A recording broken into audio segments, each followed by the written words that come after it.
চাৰিটা সামগ্ৰী আপুনি আপোনাৰ ঘৰখনৰ চাৰিওটা দিশত ৰাখি দিয়ক। গোটেই ঘৰখনত সুখ শান্তি সমৃদ্ধি আহিব, জীৱনত প্ৰগতিৰ পথবিলাক প্ৰশস্ত হ'ব আৰু ঘৰখনৰ বাস্তুদোষ যদি আছে সেয়াও নাইকিয়া হ'ব। আপোনালোকৰ ঘৰখনৰ পূৰ্ব দিশত এটা মাছৰ মূৰ্তি আনিব পাৰে।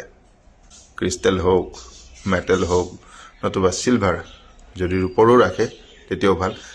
যিটো আপোনাৰ সুবিধা হয় সেইটো আপুনি ৰাখিব পাৰিব পূৰ্ব দিশত। আৰু পশ্চিম দিশত ৰাখিব আপোনালোকে এটা গদা।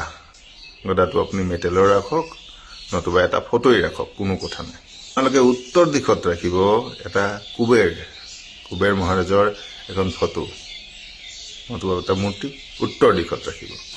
আৰু আপোনালোকে আপোনালোকৰ ঘৰখনৰ দক্ষিণ দিশত ৰাখিব কৰি।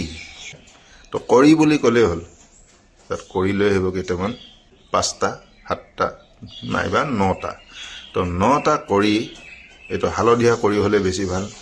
9টা কৰি আনি এখন হালধীয়া কাপোৰত মেৰিয়াই আপোনালোকৰ ঘৰৰ দক্ষিণ দিশত ৰাখি দিব। নিজৰ লকাৰ গড্ৰেজ যিয়ে নহওক বা য'ত সুবিধা হয় আপোনালোকৰ, ঠিক তেনেকুৱাকৈ এই 4টা মাত্ৰ সামগ্ৰী আপুনি ৰাখি দিয়ক। ঘৰখনত চাৰিওফালৰ পৰা প্ৰগতিৰ উন্নতিৰ পথবিলাক প্ৰশস্ত হ'ব। ধন্যবাদ।